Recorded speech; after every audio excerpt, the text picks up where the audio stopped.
یہ کہانی ہے میری ماما کی. وہ ایک بہت ہی بہادر خاتون تھی. میں 2 سال کی تھی جب بابا ہمیں چھوڑ کر چلے گئے. بہت بہادری سے انہوں نے مجھے اکیلے پال پوس کے بڑا کیا، کیونکہ وہ جانتی تھی کہ شاید دوسرا شوہر تو انہیں مل جائے گا پر میری بیٹی کو باپ نہیں ملے گا. جب میری شادی ہوئی اور میں ابو دھابی چلی گئی تو میری ماں پیچھے بہت اکیلی ہو گئی اور ہم نے ان کی شادی کروا دی یہ سوچ کر کہ وہ انسان ان کا سہارا بنے گا. لیکن وہ ایک بہت ہی ٹاکسک پرسن تھا. میری ماں اسے بے انتہا پیار کرتی تھی لیکن اسے میری ماں کی قدر نہیں کی. اینیورسری پہ میں نے بے شک اپنی ماں کو سونے کی چین دی ہو، لیکن ان کو انتظار اس 20 روپے کی چوڑی کا تھا جو ان کا شوہر انہیں دیتا. لیکن وہ انسان وہ چیز کبھی نہیں سمجھ پایا. ماما کو ہیپیٹائٹس سی تھا جب میں پیدا ہوئی آپریشن سے. تو اکارڈنگ ٹو دا ڈاکٹر کہ کوئی ایسا اوزار ہونے لگا جس کی وجہ سے انہیں ہیپیٹائٹس سی ہوا. وہ بہت بہادری سے اس مرض کے ساتھ لڑتی رہی لیکن ایک ٹاکسک انسان کے ساتھ وہ 4 سال نہیں جی پائی. وہ شخص انہیں کھا گیا. یہ سٹوری بتانے کا مطلب یہ ہے کہ وہ انسان جو آپ کے لیے امپورٹنٹ ہے، جس سے آپ پیار کرتے ہیں، اور اگر وہی آپ کی قدر نہ کرے، آپ کے سینٹیمنٹس کو ہرٹ کرے، تو انسان تل ختم ہو جاتا ہے، چاہے کتنا ہی بہادر کیوں نہ ہو. اس لیے اپنے ارد گرد اپنوں کی قدر کریں، ان کو سمجھیں، ان کو وقت دیں اس سے پہلے کہ بہت دیر ہو جائے. یہ انسانی فطرت ہے. وہ بڑی سے بڑی جنگ لڑ سکتا ہے، ہر چیز کو مات دے سکتا ہے، لیکن محبت میں بے وفائی، ناقدری اس کے برداشت سے باہر ہو جاتی ہے. اس طرح میری ماں آہستہ آہستہ اپنی زندگی میں جواب دے گئی. پہلے انہیں شوگر ہوا، پھر بلڈ پریشر، پھر ہائپر ٹینشن، اور اس بار جب وہ ہاسپٹل گئی تو ان کی ہمت کے ساتھ ساتھ ان کا دل بھی جواب دے گیا. میں انہیں واپس نہیں لا پائی. موت تو برحق ہے، ہم سب کو آنی ہے، لیکن ایک ریگریٹ جو مجھے ساری عمر رہے گا وہ یہ کہ جب میں سیٹل تھی، اپنی ماں کو ایک اچھی زندگی دے سکتی تھی اور ہم ایک اچھی زندگی گزار رہے تھے، تب وہ بندہ میری ماں کی زندگی میں آیا. میری ماں نے اسے بے انتہا پیار کیا، اتنا کہ وہ مجھ سے لڑتی تھی. میں اپنی ماں کی پوری کائنات تھی، پھر بھی میری ماں کو وہ بندہ نہیں سمجھ پایا. اور اب میں تل اسی تکلیف میں ختم ہو گئی کہ کہیں ان کی بیماری کی وجہ سے وہ شخص انہیں چھوڑ نہ جائے، دوسری شادی نہ کر لے.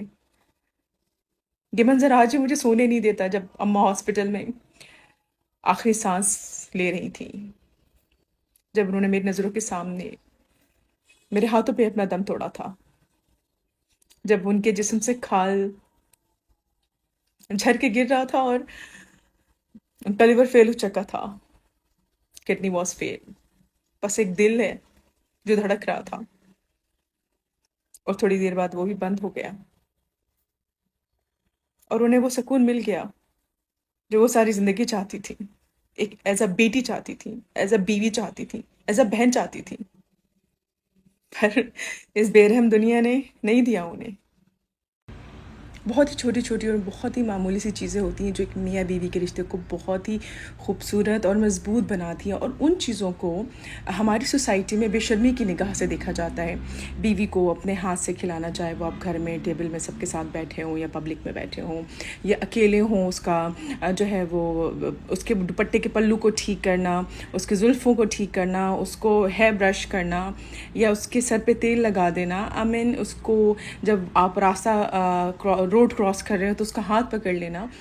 یہ چیزیں بتاتی ہیں کہ آپ اس رشتے کو کتنا اون کرتے ہیں. کئی بار پیار کو دکھانا، جتانا بہت ضروری ہوتا ہے. کئی بار ایسا ہوتا ہے کہ ہم پریکٹیکلی کوئی چیز نہیں کر پا رہے ہوتے، تو جو آپ کے الفاظ ہوتے ہیں کہ ہاں میں تم سے پیار کرتا ہوں، ہاں تم امپورٹنٹ ہو، ہاں تم اتنی خاص ہو، یہ کسی کو اتنی خوشی دیتا ہے کہ آپ سوچ نہیں سکتے. ہم عورتیں ساری عمر یہ سننے کو ترس گئی ہوتی ہیں. یہ چھوٹے چھوٹے ورڈز آف اپریسیشن، یہ چھوٹے چھوٹے اظہار، محبت کا اظہار، آپ کے خاص ہونے کا اظہار، شاید بہت سی عورتیں پوری عمر اسی طرح سے گزار کر مر بھی گئی ہوں گی، جو صرف یہی سننا چاہتی تھی اپنے شوہر سے، اپنے پیار سے، بٹ وہ نہیں سن پائیں. اس میں کوئی مذاقت نہیں ہے، اس میں آپ کی کوئی عزت نہیں ہے، آپ کا کوئی ایگو اسٹیک پہ نہیں لگا. It's all about value each other. It's all about کہ جب تک وہ زندہ ہے، آپ کے ساتھ ہے، اس کو سمجھیں.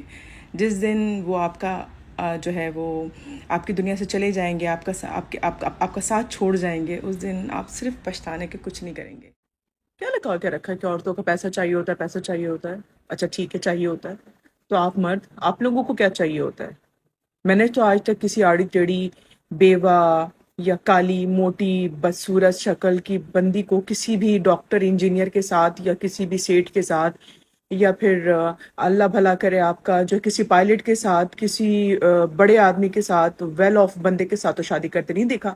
میں نے آج تک ان کے ساتھ جو ہے وہ 16-18 سال کی خوبصورت نازک کلی بچیاں ہی دیکھی جو ان کی بیوی بنی ہے۔ اور میں تو اس حق میں ہوں کہ بھائی آپ عورتوں کے کمانے دو، جائیں وہ بھی محنت کرے اور کھائیں۔ پھر آپ کہتے ہو عورت کمانے لگتی ہے تو ہاتھ سے نکل جاتی، وہ ہاتھ سے نہیں نکلتی ہے۔ جب وہ عورت کمانے لگتی ہے نا، وہ پھر آپ کی محتاج نہیں ہوتی، پھر وہ آپ کو بتاتی ہے کہ مجھے یہ پسند ہے اور یہ مجھے پسند نہیں ہے، کیونکہ جب تک وہ آپ کے ہاتھوں میں ہوتی ہے آپ اس کے ضرورت کے اگینسٹ اس کو یوز کرتے ہو، اس کے پاس کوئی چارہ نہیں ہوتا، وہ آپ کے صحیح کو صحیح بولتی ہے اور غلط کو غلط بولتی ہے، اور وہ ہوتا ہے آپ لوگوں سے برداشت نہیں۔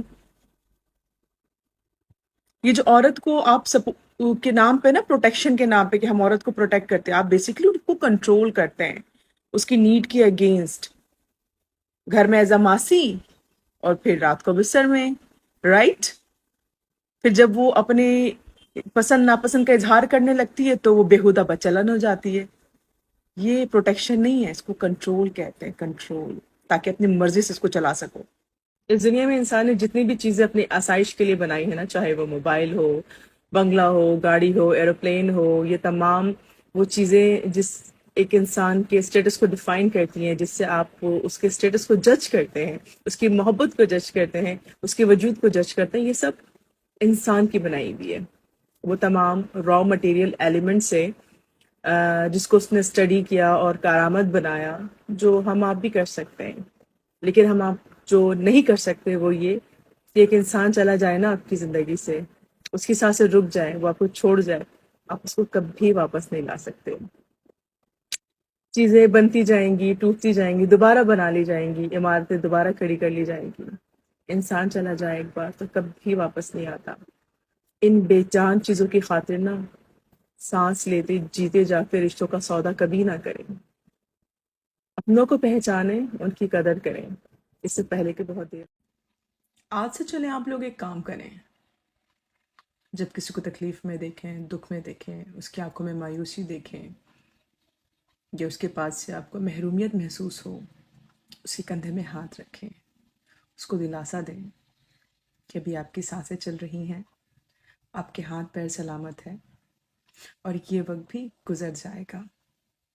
اپنے آپ پہ بھروسہ رکھیں، اللہ کی ذات پہ بھروسہ رکھیں، رزق وہ دیتا ہے۔ رہی بات چیزوں کی، آج ہے کل نہیں۔ ایک دوسرے کا سہارا بنیں، جب ایک دوسرے کو دیکھیں، نظریں ملائیں تو مسکرائیں۔ یہ وہ عادتیں ہیں جو دوسرے انسان کو بہت زیادہ طاقت دیتی ہیں، لڑنے کی، آگے بڑھنے کی، اپنے آپ کو سنبھالنے کی، اور اپنے سے جڑے لوگوں کو سنبھالنے کی۔ اور محض اس بات کا خیال رکھیں کہ اس سے زیادہ سوال جواب نہ کریں، کیوں ہوا، کیسے ہوا، کب ہوا، نہ، سوال نہیں کرنا، اس کے زخموں کو کریدنا نہیں ہے، اس کے زخموں کو اپنی محبت سے ٹھیک کرنا ہے، اپنے رویے سے، اپنے اخلاق سے۔ یہ کتنی سادہ اور بظاہر طور پر ایک آسان بات ہے۔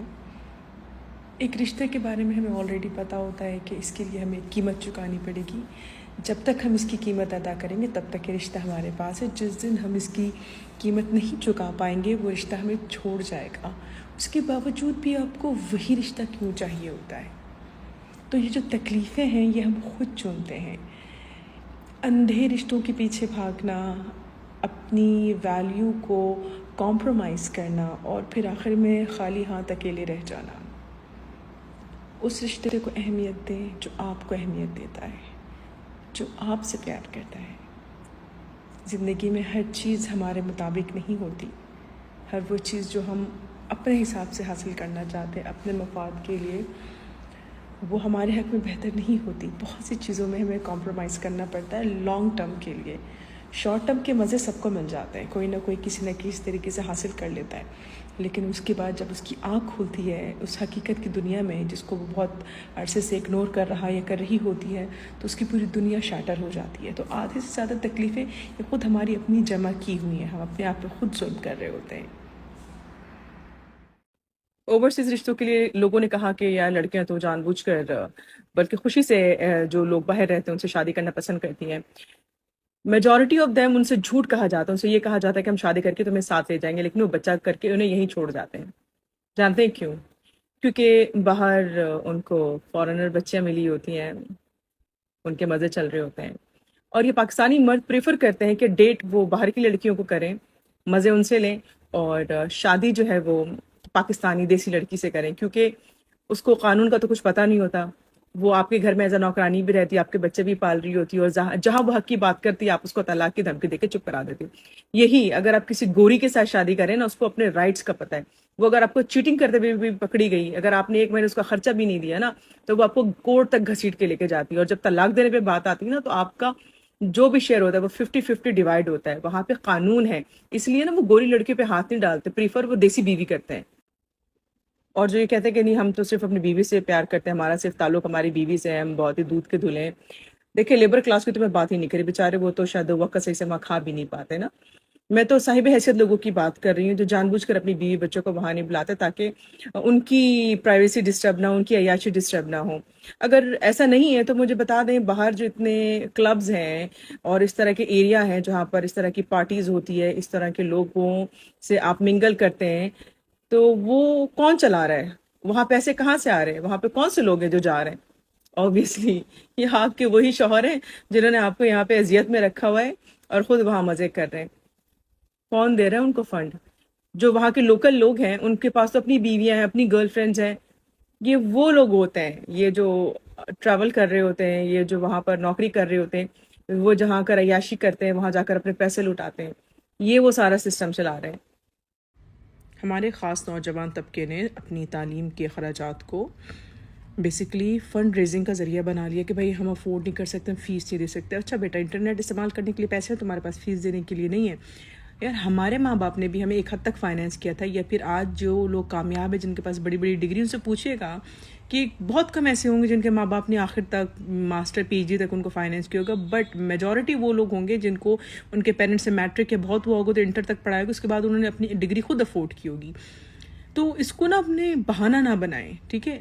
اب تو ہمارے پاس اس زمانے میں انٹرنیٹ نہیں تھا، اب تو یوٹیوب پہ ملٹیپل آپشنز اویلیبل ہیں خود کو ایجوکیٹ کرنے کے۔ ٹک ٹاک پہ ناچتے گاتے لوگوں کو اور فالتو چیزیں دیکھنے کے لیے انٹرنیٹ اور پیسے پیکج ہے، پڑھنے لکھنے کے لیے آپ لوگ کے پاس نہیں ہے، اس میں آپ لوگ بھکارے بن جاتے ہو، ہمارے پاس پیسے نہیں، ہم کو فیس چاہیے۔ اپنے دم پہ جس دن آپ اپنی غیرت دوبارہ جگائیں گے نا، آپ کے سارے معاملات ٹھیک ہو جائیں گے۔ ہم نے بھی ٹیچنگ کی ہے، وہ جو ابھی چھوٹے چھوٹے بچے ہیں جنہوں نے فریشلی میٹرک کیا ہے یا اے لیول او لیول کیا ہوا ہے، اور وہ اسٹورز میں کام کر رہے ہیں، کوئی ٹیچنگ کر رہے ہیں، کوئی ہوم ٹیوشنز پڑھا رہے ہیں، وہ پاگل کے بچے ہیں؟ وہ آپ کو الو کے پٹھے نظر آتے ہیں؟ محنت کر رہے ہیں نا، انہیں ڈائریکشن پتہ ہے کہ کامیابی اس طرح بھیک مانگنے میں نہیں ہے، کسی کے اوپر ڈپینڈنٹ ہونے پہ نہیں ہے، کامیابی خود مختاری جو ہے وہ خودداری کے ساتھ آتی ہے۔ جب پہلے ہی آپ نے اپنے ہتھیار ڈال دیے اور اس کو یہ ذریعہ بنا لیا کہ ارے بیٹا فیس کے نام پہ ادھر سے پیسے ہٹ لو، یہ کر لو وہ کر لو، تو آپ وہ قوم میں جو ترقی کریں گے، لکھ کے لے لیں، آپ کی نسلیں کبھی ترقی نہیں کر سکتی اگر آپ نے اس کو اپنی ذات کا حصہ بنا لیا ہے نا، آپ لوگوں کا کچھ نہیں ہو سکتا۔ پہلے اپنی غیرت تو جگائیں آپ لوگ۔